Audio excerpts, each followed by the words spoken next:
မြတ်စွာဘုရားရှင်ကိုရောမြတ်ကြီးဟိမဝန္တာဒေသအယတ်မှာသတင်းသုံးတဲ့အခိုက်တဲ့ဟိမဝန္တာဒေသတောကြောင့်လေးတောတစ်ခုမှာသတင်းသုံးနှုံးအဲ့ဒီဒေသအဲ့ဒီတိုင်းပြည်မှာအုပ်ချုပ်နေတဲ့ဘုရင်တွေကပြည်သူပြည်သားတွေရဲ့ပုံမှာမတော်မတရားအုပ်ချုပ်တော့တိုင်းသူပြည်သားတွေဆင်းရဲပြီးနေကြတိုင်းသူပြည်သားတွေနှလုံးစိတ်ဝမ်းမအေးချမ်းသာကြီးပြီးတော့မြတ်စွာဘုရားရှင်ကိုရောမြတ်ကြီးကတတ္တဝါတွေပေါ်မှာကရုဏာစိတ်ဖြစ်တယ်။ဘာစိတ်ဖြစ်တယ်။တဏှာရာပေါ့ကရုဏာစိတ်ဖြစ်ပြီးတော့ဘုရားရဲ့အကြံကပြည်သူပြည်သားတွေပဲပေါ်မှာမတော်မတရားအုပ်ချုပ်တဲ့ဘုရင်မပေါ်ရင်ဘလောက်ကောင်းမလဲပြည်သူပြည်သားတွေချမ်းသာရင်ဘလောက်ကောင်းမလဲပေါ့ဒီလိုတွေးလေးတွေဝင်တယ်အဲ့ဒီအချိန်မှာမနက်ကမြတ်စွာဘုရားအကြံတော်သိတော့အရှင်ဘုရား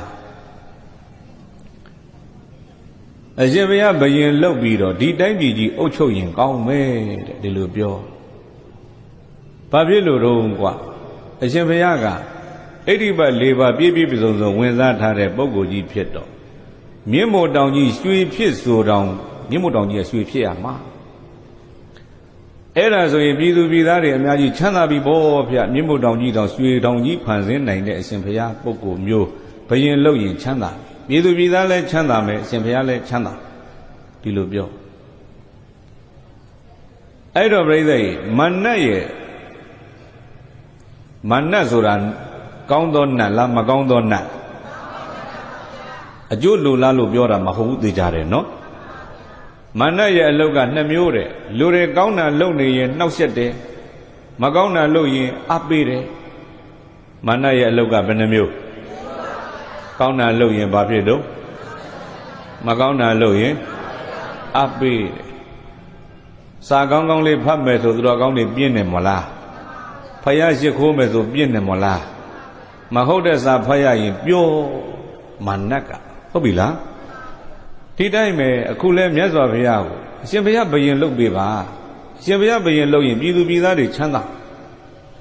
ဘာဖြစ်လို့တော့ရှင်ဘုရားကတကုတ်ဣတိပတ်တွေနဲ့ပြည့်စုံတဲ့ပုဂ္ဂိုလ်ဖြစ်လို့မြင့်မို့တောင်ရွှေတောင်ကြီးဖန်ဆင်းရင်ဖြစ်မှာလေဗျာ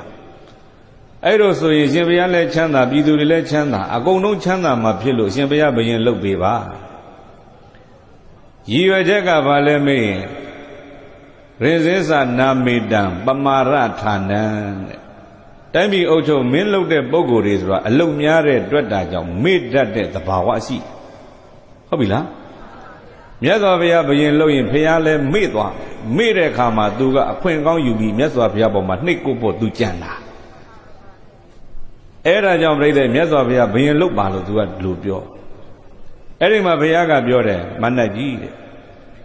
လူတွေရဲ့ဆန္ဒဟာမြင်းမို့တောင်တစ်ထောင်မကဘူးမြင်းမို့တောင်2တောင်လောက်ရွှေတောင်ကြီးဖန်ဆင်းတော့သူတို့ဆန္ဒပြေဝမယ်လို့မင်းထင်လားတဲ့ဒီလိုပြောလူတွေကပြိဿရွှေတောင်တစ်ထောင်ရပြီးရင်နောက်ထပ်ဘယ်လောက်ဖြစ်ခြင်းသေးတော့2တောင်ဖြစ်ခြင်းသေးလားဟုတ်လားရွှေတောင်ကြီး2တောင်ဖန်ဆင်းတဲ့လူတွေရဲ့ဆန္ဒမင်းပြေဝမယ်လို့မင်းထင်လား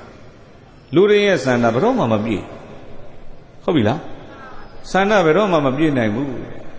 မြင့်မို့တောင်ကြီး2တောင်ဖန်ဆင်းတော့လူတွေရဲ့ဆန္ဒမင်းပြေဝမယ်လို့မထင်နဲ့မပြေဝနိုင်ဘူးပေါ့အဲ့ဒီမှာမြတ်စွာဘုရားကမနတ်ကိုအဲ့လိုပြောတော့ဘေးကနတ်ကောင်းနတ်မြတ်တွေကဟာဘုရားပြောတာကိုကြည်ပြီးတော့ကြည်ညိုလေးစားနေကြနောက်တော့မြတ်စွာဘုရားကမနတ်ကြီးကိုဘာတွေများပြောမလဲဘာတွေများဟောမလဲဆိုတာအကုန်လုံးဝိုင်းပြီးတော့နားထောင်နားဆွင့်မြတ်စွာဘုရားကိုအာယုံပြုနေကြ